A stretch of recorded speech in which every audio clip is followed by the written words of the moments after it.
नमस्ते प्रणाम। तो देखी बड़ी भाव से एगो शिष्या का कहतरी गुरु जी से कि हमरा आंगना में आ जैती का हम मंगैले बनी का हम करम। बड़ा भाव अच्छा बा गीत के। तो सुन के हमरा वीडियो के लाइक सब्सक्राइब शेयर जरूर करम लोग। कमेंट बॉक्स में बताइम लोग कि कैसन लागल है हमार शिव चर्चा गीत।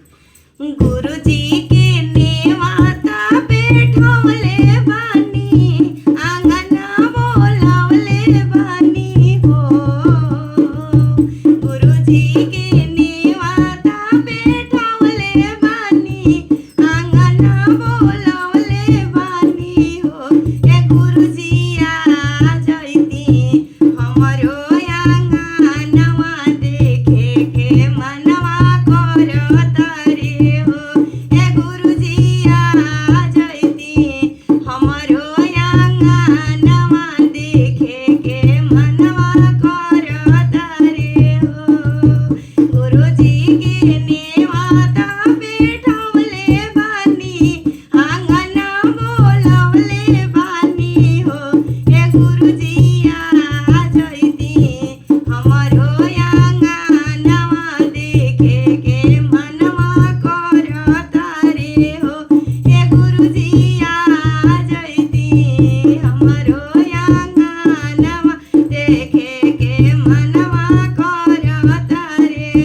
Oh